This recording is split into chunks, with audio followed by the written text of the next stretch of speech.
having in Mumbai, and my leader is participating in that meeting, and we are very hopeful that we'll get a better result after this गठबंधन। वो दो ज्वलंत मुद्दे हैं। महंगाई, तो अरहर का दाल 200 रुपये किलो हो गया, महंगाई पर कोई नहीं बोल रहा है।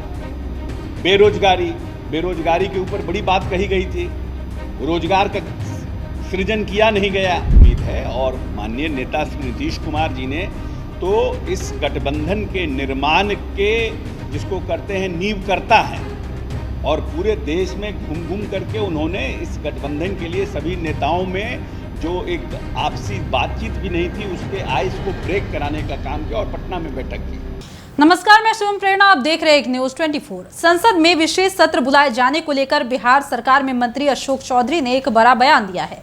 उन्होंने कहा है कि अब जो बात हो रही है वो बात हो रही है वन नेशन वन इलेक्शन की। इस पर भी बिल पास किया जा सकता है, इस पर भी बात चल रही है, लेकिन अभी इस पर रिएक्ट करना उचित नहीं होगा जब तक कि इस मामले पर कोई नया अपडेट सामने नहीं आ जाता है। और इस मसले पर वो क्या कह रहे हैं वो भी सुनिए।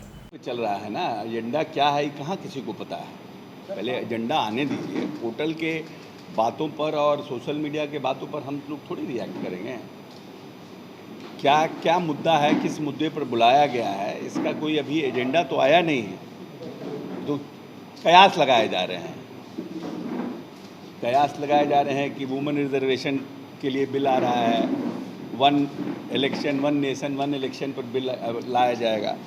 उन सब चीज़ों पर जब तक कि कोई फॉर्मेडेबल जानकारी नहीं मिले कि किस मुद्दे पर उठाया गया है, तब तक इस पर रिएक्ट करना हमको लगता है उचित नहीं होगा, कि मीडिया के खबरों पर रिएक्ट करना उचित नहीं। मुद्दा क्या है, किस मुद्दे पर बुलाया गया है, इसकी पहले जानकारी प्राप्त हो जाए तभी कहा जाएगा। और जहाँ तक वुमेन रिजर्वेशन का सवाल है, तो वुमेन रिजर्वेशन के लिए तो हम लोग हमेशा हमारे नेता पक्षधर रहे हैं। और इस बिहार में तो जब किसी राज्य ने नहीं किया था, तो माननीय नेता ने पंचायती राज व्यवस्था तक में रिजर्वेशन का प्रावधान किया, इसलिए हम लोग तो उसके पक्षधर हैं। लेकिन वन नेशन वन इलेक्शन के लिए पहल भी कर दी गई है, कमेटी बनाई गई है, तो क्या लगता है कि ये उचित है? नहीं, वो नोटिफिकेशन की कॉपी कहीं दिख नहीं रही है। कहा जा रहा है मीडिया के द्वारा, कहीं सोशल मीडिया में चल रहा है कि रामनाथ कोविंद जी, माननीय पूर्व राष्ट्रपति जी को उनकी अध्यक्षता में कमेटी बनी है, लेकिन उसके नोटिफिकेशन का कॉपी कहीं दिख नहीं रहा है। इसलिए हमको लगता है कि अभी उस पर रिएक्ट करना उचित नहीं होगा। आप लोग क्या लगता है, ये उचित है या नहीं? ये डिबेटेबल इशू है, और सभी राज्य संघीय व्यवस्था में सभी राज्य सरकारों को भी इसमें सहमति देनी होगी, उसके बाद ही ये व्यवस्था हो सकती है। तो ये डिबेटेबल इशू है। लेकिन अचानक से सियासत में इस बात का जिक्र करना, कमेटी बनाए जाने की बात आना, क्या लगता है आपको? और जब अगले साल लोकसभा चुनाव होना है, उसके पहले अभी इस तरीके की तैयारी केंद्र सरकार की? नहीं, बेसिकली है कि जो हमको लगता है, मेरा अपना मानना है कि जो ज्वलंत मुद्दे हैं, जिन दो मुद्दों पर भारतीय जनता पार्टी सरकार में आई थी, वो दो ज्वलंत मुद्दे हैं। महंगाई, तो अरहर का दाल 200 रुपये किलो हो गया,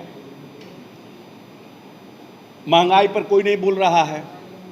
बेरोजगारी के ऊपर बड़ी बात कही गई थी, रोजगार का सृजन किया नहीं गया, और जो रोजगार उपलब्ध थे, यहाँ तक कि आर्मी में भी जो रोजगार थे और जो नौजवान साथी दौड़ करके तैयारी करते थे, उसको भी आउटसोर्स कर दिया गया अग्निवीर के माध्यम से।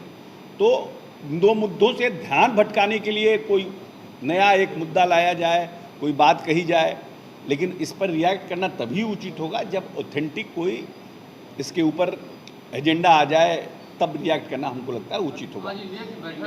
मुख्यमंत्री वहाँ गए हैं, कहा जा रहा है कि पूरी तैयारी के साथ नीतीश जी भी वहाँ गए हैं। उम्मीद है महागठबंधन को और जदयू को बिहार में इस बैठक में? नहीं, हम लोगों को तो पूरी उम्मीद है, और माननीय नेता श्री नीतीश कुमार जी ने तो इस गठबंधन के निर्माण के जिसको करते हैं नींव करता है, और पूरे देश में घूम घूम करके उन्होंने इस गठबंधन के लिए सभी नेताओं में जो एक आपसी बातचीत भी नहीं थी उसके आइस को ब्रेक कराने का काम किया और पटना में बैठक की। इसमें तो कहीं दो मत है नहीं। First initiative has been taken by Nitish Kumar, and we are proud that the meeting is having in Mumbai, and my leader is participating in that meeting, and we are very hopeful that we'll get a better result after this गठबंधन। चुनौती नहीं मानती है sir, NDA तो आपके India को चुनौती मानती ही नहीं। ठीक है, अब हम भी तो नहीं एनडीए को चुनौती नहीं मानते हैं। एनडीए था कहाँ? एनडीए था कहाँ? एनडीए की बैठक कब हुई बताइए ना, रिकॉर्ड होना नहीं चाहिए। एनडीए की बैठक माननीय नरेंद्र मोदी जी के प्रधानमंत्री बनने के बाद कब हुई? इंडिया की बैठक के बाद शुरू हुई ना। तो हम चैलेंज मानते हैं कि नहीं मानते, इसी से समझ जाइए। हाँ? हम लोग भी आश्वस्त हैं कि हम लोग भी वापस आएंगे। विशेष सत्र बुलाया गया, इसका मतलब क्या है? अभी तो सत्र खत्म हुआ था, फिर तुरंत सत्र कोई एजेंडा होगा। क्या एजेंडा है, क्या एजेंडा नहीं है, किस बात के ऊपर बुलाया गया विशेष सत्र, इसका जवाब तो भारतीय जनता पार्टी के जो विशेष सत्र बुलाने वाले लोग ही डिस्क्लोज कर पाएंगे ना। जब तक एजेंडा का कोई उस पर डिस्कशन करना तो बेकार है, हाय तो मचाना तो बेकार है।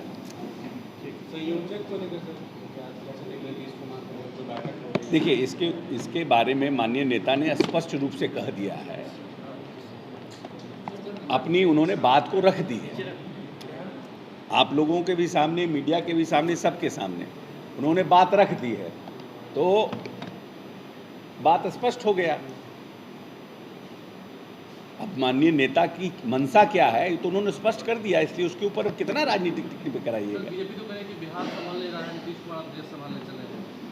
इसी टोला सेवक समाज चौधरी ने कहा है कि बस 2-3 टोले करिए कि बिहार तो संभाल नहीं रहा है, देश संभालने।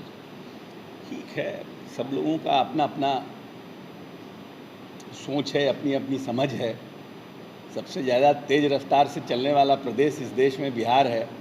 गुजरात और महाराष्ट्र को भी छोड़ दिया विकास दर पर, और कह रहे हैं लोग कि देश नहीं संभल रहा है। पता नहीं देश कैसे लोग संभालते हैं। उन लोगों से पूछिए कि कैसे देश संभाला जाता है, प्रदेश संभाला जाता है, उसका मापदंड क्या है। उनका मापदंड कुछ और होगा।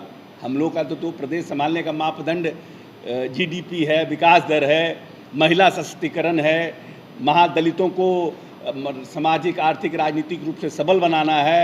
हमारा तो जो अति पिछड़ा है उनको सबल बनाना है, मूलभूत संरचनाओं का निर्माण करना है, हर घर बिजली देना है, हर घर नली गली बनाना है, हर जगह कचरा प्रबंधन करना है, नए संस्थानों का निर्माण करना है, युवाओं को पढ़ाना है। अब उनका विकास दर का क्या मामला है जानते हैं। सर एक सवाल कई राज्यों में विधानसभा का चुनाव है, लोकसभा का चुनाव है, आपके नेता लगातार कह रहे हैं कि भाई कभी भी चुनाव हो सकते हैं। भाजपा कह रही है कि एक साथ अगर चुनाव होता है तो ये देश हित में होगा। आप कैसे देखते हैं कि होना चाहिए? ये एक संघीय व्यवस्था में ये एक डिबेटेबल इशू है, ये एक डिबेटेबल इशू है।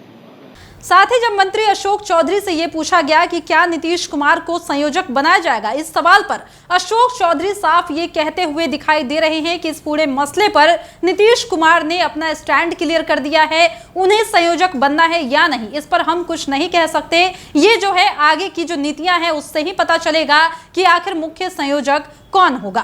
फिलहाल इस वक्त की खबर में इतना ही, और भी ऐसे ही तमाम वीडियो अपडेट्स के लिए बने रहिए हमारे साथ और देखते रहिए हमारा चैनल एक न्यूज़ 24। हमारे चैनल को लाइक कीजिए, सब्सक्राइब कीजिए, कमेंट कीजिए। हमारे वीडियोज पसंद आते हैं तो शेयर जरूर कीजिए। धन्यवाद।